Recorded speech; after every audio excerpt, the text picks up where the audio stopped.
G'day everyone, for those of you watching this video, the scene behind today is Melbourne. So the Yao Tour is now on the final leg, and if you are watching, well actually the scene behind me is mostly a Melbourne freeway, and then just over that side is the convention centre as well. So the Yao Tour is in the final leg. Last week I came to you from Brisbane. So if you remember, Yao goes from, where do we go from? We did a couple of days in Sydney, a couple of days in Brisbane, a couple of days now in Melbourne. I will have the final slot this afternoon doing the closing keynote for Yao at the biggest event as well, which would be really cool. In fact, I did the closing keynote in Brisbane the other day too.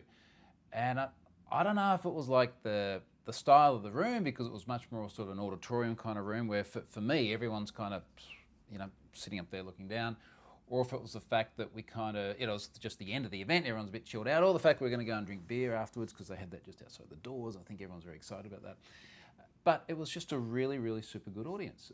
And it's interesting for me as a speaker doing like exactly the same talk in multiple places with the same conference and same organisers and having different levels of engagement and feedback. So look, Sydney was good, don't get me wrong. If you're from Sydney, thank you for coming and watching my talk. But there was just an energy in Brisbane which was quite different. So I'm really curious to see what it's like here today. Apparently there were about 700 people in Sydney, about 500 in Brisbane, and about 1,000 in Melbourne. So I have a much bigger audience today, which will be interesting. So the Yao Tour will wrap up as of the Savo, and then that will be it for the conferencey things this year. I do still have another event on my calendar. In fact, I can tell you what this is because it's literally on my calendar. If I go to my laptop, one of the ways I keep track of where on earth I've got to be is I literally publish them on the front page of my website. So if you were to go to troyhunt.com, where am I going to be next week? Next week, I'm going to be doing a public event, which is a Microsoft Cybersecurity Roundtable in Oslo. So I'm going to be an awful lot colder next week when I come to you. And I'll be seeing some Microsoft folks there. I've also got some other things to do there cyber-wise. I'm not sure if I can speak about those or not, but this one is definitely on the list, and I believe you can come along to that. So if you're in Oslo next week, come catch me. I will look much less summery by that time because apparently all the temperatures are well below freezing now. So different part of the world. Now, other things. So that's Yao. Yao has been good. I do a blog post from this week I want to talk about. A couple of other things first though. One of them is I am in the midst of updating whynohttps.com. So if you haven't seen this site before, you go to whynohttps.com and you have the 100 largest websites in the world not forcing HTTPS connections by default listed on the front page. So they're not 301ing or 302ing via a response header. You can then drill down on a country by country basis and see the top 50 for each country. And this is a site that Scott Helm and I put together based on his crawler stats. So he used to crawl the Alexa top 1 million. One thing he does differently now, and he spoke about this a couple of months ago when he did his 6-monthly web statistics blog post that he does. We used to use Alexa. A few reasons why Alexa doesn't really work anymore. We now use a list called Trenco, which gets data from multiple different places, but it's a different ranking system. There are going to be a few little differences, but for the most part, it's still the same sort of premise, like world's biggest websites. So I have been preparing that. I started getting into that on the plane from Brisbane down to Melbourne the other day because it's a couple of hours flight. It is harder than it sounds. Like a lot of people go, why don't you just automate it? Well, there's a whole bunch of really screwy things that happen. I think I can automate it in the future. It's a question of whether I want to invest the effort to write the code to automate it. But anyway, I will try and wrap that up over the coming days because I'm quite fascinated as well to see who's left. One of the things I'm putting in the draft blog post I've written is in the period of time since I think it was about the middle of 2018 where Scott and I first launched that site to now, the percentage of traffic loaded by HTTPS connections over the web has gone from 70% to 80%, which is actually a pretty big jump when you think about it. It's like a 15% jump in the space of about 18 months. So that's good news. It is interesting to see who's left though, because I've sort of got this list, and of course I'm going through, say, the Aussie ones that I'm most familiar with. So the biggest Aussie one still not doing HTTPS by default is BOM, the Bureau of Meteorology. I don't know why, but anyway, they're not doing it by default. So anyway, I'm going to try and get that list completed and published. There are going to be false positives in there just simply by virtue of the fact that if you make a connection to a website, you may get routed in different ways to if I make a connection to a website. Some of them have got some funny WAF things in there which don't redirect traffic. They just give you like 403 over an HTTP response. So, okay, if you're a normal person, you'd go to the correct website, but the very fact that they're happy to respond over HTTP and not force everything to HTTPS is problematic. One thing that I am looking at doing differently with this set of stats is to take the HSTS preload list, and if a website is on the preload list, they definitely don't make the why no HTTPS list, because so long as that preload list is rolled out to the browser won't allow you to make an insecure connection anyway. And of course, the preload list, in order to be on the preload list, you do actually have to successfully redirect traffic. So it just allows us to take what's somewhere in the order of 50,000 odd domains at the moment and say, look, if you're on that list, you get a free pass on why no HTTPS. That's my thinking at the moment. I literally only imported the list this morning, and I haven't actually done the match yet to see how many sites that would take out of the list where they would otherwise appear to have no HTTPS.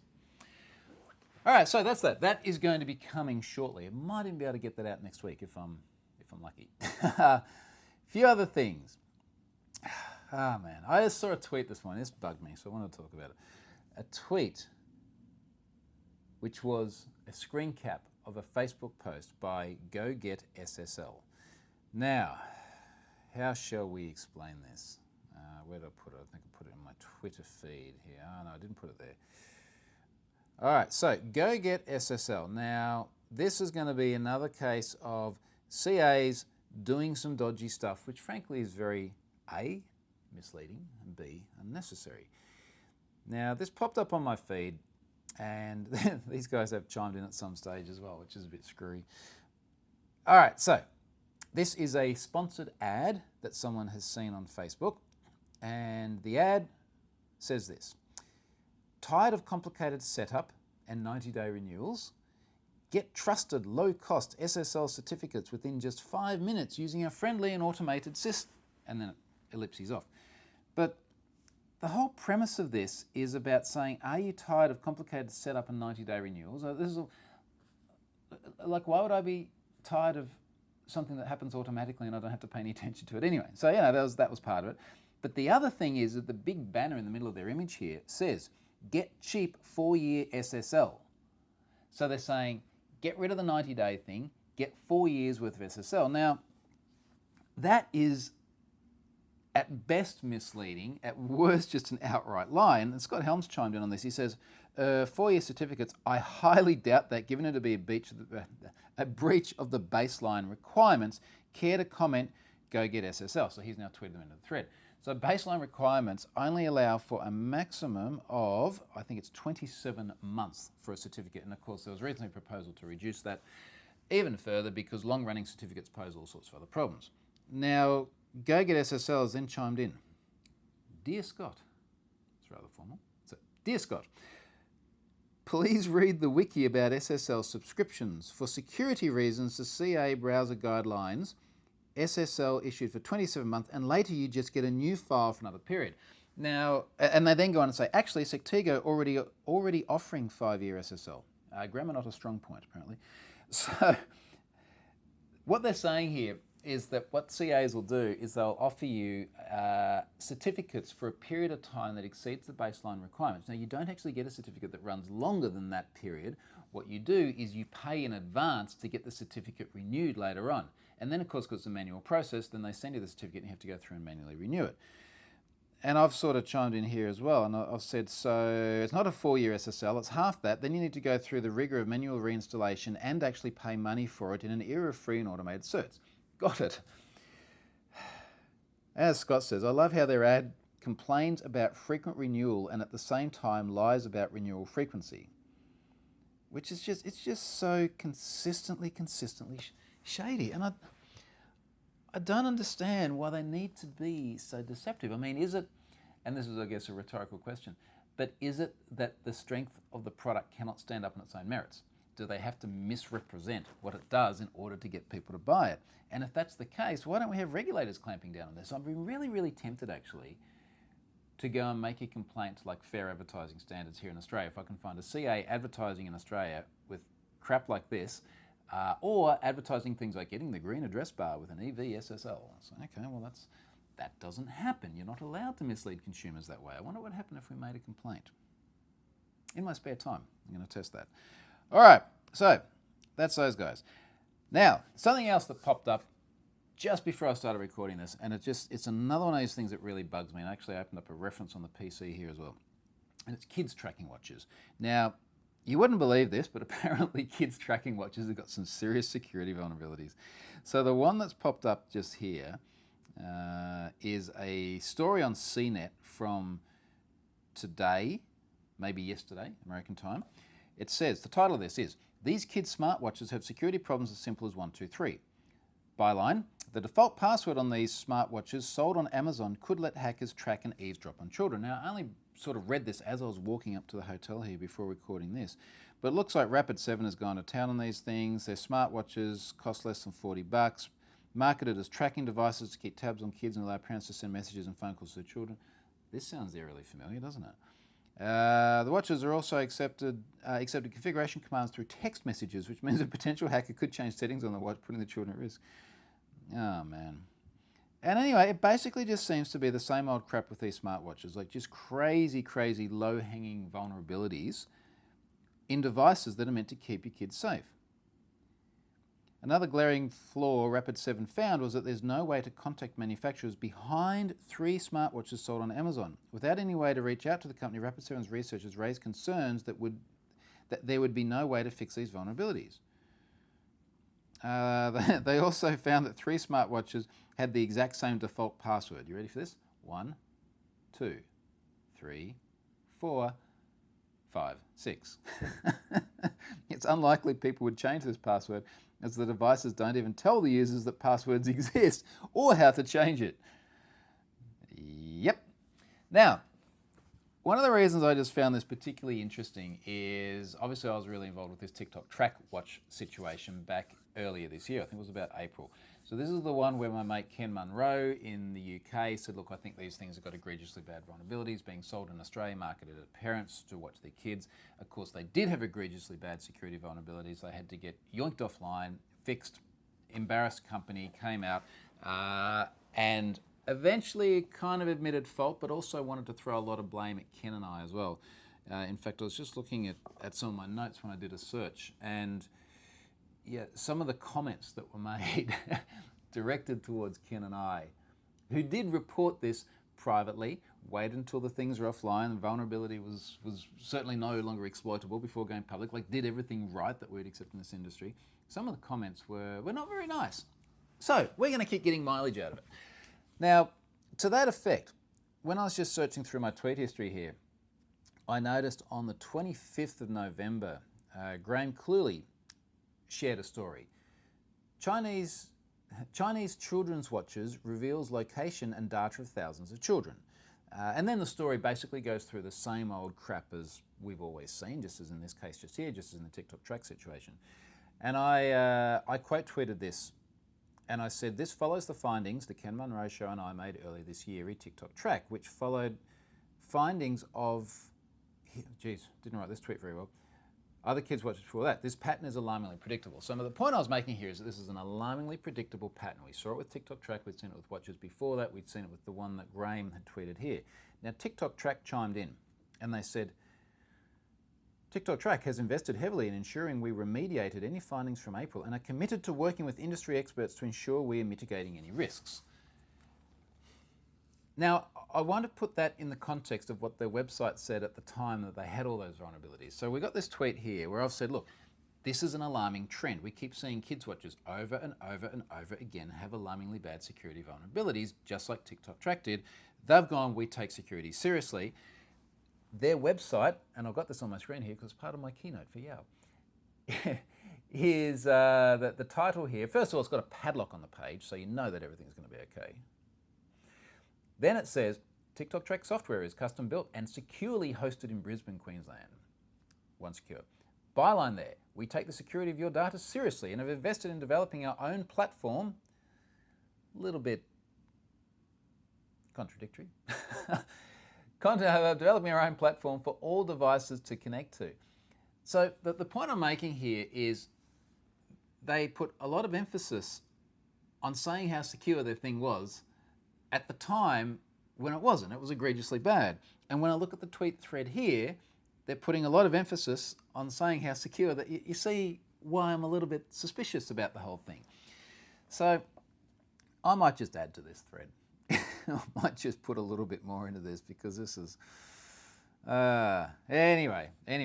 I might even keep this thread going, and as we see more kids tracking watches have the same vulnerabilities, I'll just keep adding to the thread, and it will just be like, okay, so here's the history of kids tracking watches having egregiously bad vulnerabilities. Now, on to something else that I think is egregiously bad, and this is this week's blog post. Now, I did talk about this in the weekly update last week, but I wanted to... It just had enough traction on Twitter, even after I spoke about it, where I was like, look, I've got to articulate this more clearly. And the title of this blog post is Generated Passwords, UX and Security Absolutism. Now, I've written about security absolutism before in the context of Cloudflare. And I used that term then because people would say things like, when you use Cloudflare and you see the padlock in the browser, the only thing that's telling you is you've got an encrypted connection between the browser and a Cloudflare edge node. And they've got a couple of hundred of those around the world now. You could have no encryption whatsoever between the edge node and the origin website, therefore showing the padlock is disingenuous. This is like just as bad as having no security at all, which is a ridiculous statement to make, particularly given most of the threats that most people are worried about are close to the client, somewhere between the client and the Cloudflare edge node. And the security absolutism point I was making is that it's absolutism to say that you've got to encrypt everything from end to end, otherwise it's no good. That's not true at all. Yes, there is still a component of risk, but you can be very objective about how much that risk actually matters in the context of the particular class of website, the threat actors, the impact if it's compromised. So that was absolutism. Now this is absolutism as well insofar as the premise that I spoke about last week was this website, which was, what's the name of these again? Oh, look at this. They've deleted the tweet. One of the joys of embedding tweets in a blog post like this is that when Twitter generates the embed code, it generates a block quote with the original text. Now, if ever the actual tweet gets deleted, the picture of the tweet, where it normally has the avatar photo and it's got icons to do things like retweet, etc., all of that goes away. But because the tweet itself was block quoted, you still got the original tweet. So what happens is when someone deletes a tweet like this, it becomes abundantly clear that they've since gone back and deleted it. And I've only just realised this, which sorry, this page doesn't exist, which is really interesting. Why have they deleted it? Unless they've blocked me, that would make this even more interesting. Pen Test Labs. So what tweets do they have left? That is interesting. Let me scroll back a few days. I wonder how much stuff's been deleted. Ooh. Looks like I've deleted it all. Have they deleted it all? All the discussion? Oh no, some of that discussion's still here.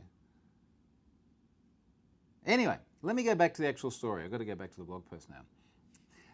So they had tweeted about the fact that they are generating the password for the user. So when you go and register for the site, you put in a username, you put in an email address, and then they send you an email and they go, in plain text, here's your password. And they store it in the database in plain text as well. Now, the discussion sort of centered around a couple of key things. Number one was they said, by generating the password, we have solved credential stuffing, because your password will be unique. You will not have used it anywhere else. Now this is true. We've got to give them credit for this. And in the opening of this blog post of mine, I wrote about Disney. And I explained how Disney Plus had just gone through a massive credential stuffing attack. They got absolutely hammered very, very soon after launching because people reuse passwords. So clearly, password reuse and consequently credential stuffing is a major, major problem. No arguments whatsoever about that. So why doesn't Disney Plus just generate passwords? Well, the reason they don't is because it's an absolute UX nightmare. What are people going to do? They've got to try and store it somewhere. You can't write down the generated one, so they're going to have to copy and paste it into a text file or something like that. Now you've got a text file full of passwords, or they're going to have to go and do password resets using email. That's got problems because emails can be delayed, and then there's spam, and then there's all the rest of it. So it's just a UX nightmare. This is why we don't see it anywhere. Regardless of how much you like this pattern, you never, ever, ever see it outside of really obscure, bizarre little websites like the one doing it here. So the security absolutism bit was when people say, you should generate passwords that are random strings and give it to people because it solves credential stuffing.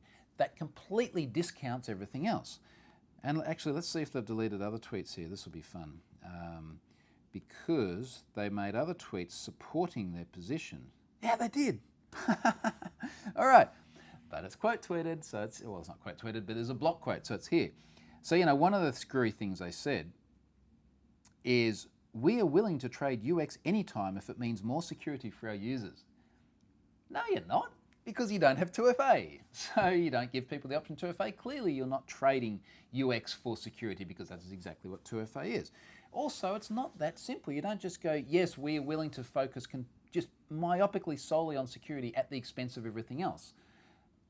It's crazy. Otherwise, you go, okay, everyone's got to have a U2F key. We're going to ship you a U2F key. Or you've got to buy a U2F key because UX is something that they will trade every single time for security.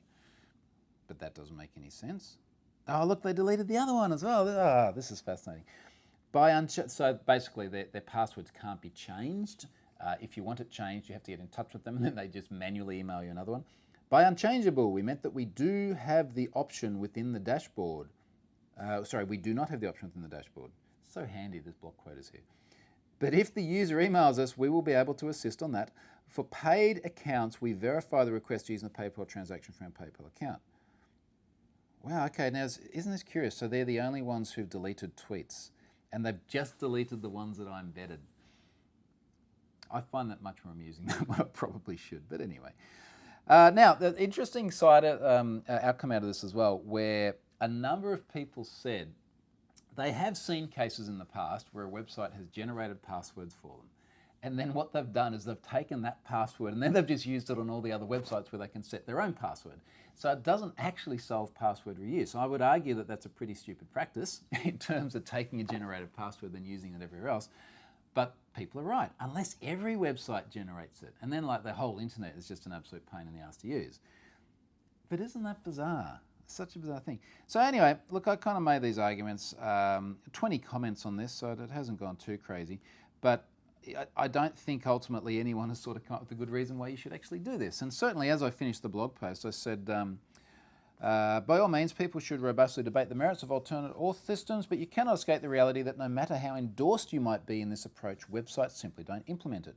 There are very good reasons why not. And if you're inclined to chime in on the comments section in support of generated passwords, perhaps start with thinking about why this approach is so rarely seen. And this is sort of one of these things I come back with, just the same with EV certificates and anything else that's really, really rarely seen. What is the reason? The reason is not that, well, nobody ever thought about it before. The reason is there are other fundamental barriers to adoption. It might be usability, it might be cost, it might be the fact that in a case like EV, it doesn't actually do anything and it has other risk factors.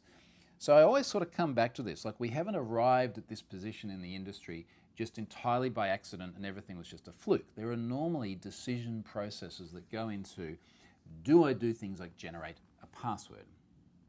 And the first thing that would happen, if ever you actually went and put this system out in front of any tester or anyone who had to ultimately make the call on, are we willing to implement this and then impose the barrier to adoption, is they're going to come back and go, no, we're not going to implement this. This is why you can't sign up to any of the major sites you use and have them just generate the password. There are other alternatives, of course, to avoid having to store or use a password which could be reused. You could use social media logins, for example. If I was worried about things like credential stuffing and I really wanted to collect passwords, I'd use Azure Active Directory services or Authy or something where someone else then becomes responsible for managing credential stuffing and all the rest of it that comes with it. But yeah, don't do this. Don't do this. This is just nuts.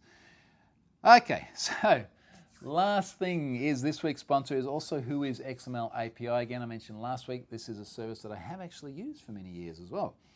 They're talking about the top domain, Whois DNS, IP and threat intelligence provider for the MDR, SIEM, digital forensics and threat hunting. So Whois XML API, again, I really like it when I have a sponsor that I have actually paid money for in the past because it means I am genuinely endorsed in it, regardless of the fact that it is product placement for them. So please go and check them out. Give them some support for supporting what I do as well. So that's it. I'm going to wrap this up. I've got to go and do my keynote first. I actually want to add something into this talk. Each time I try and just change it a little bit, something new, and I've got something fun I'm going to add into this one.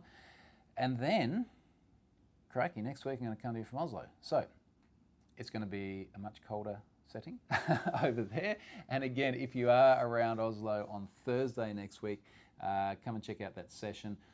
There is a link to it in the events thing on the side of my blog. So thank you very much for watching, and I'll see you next week from the other side of the world.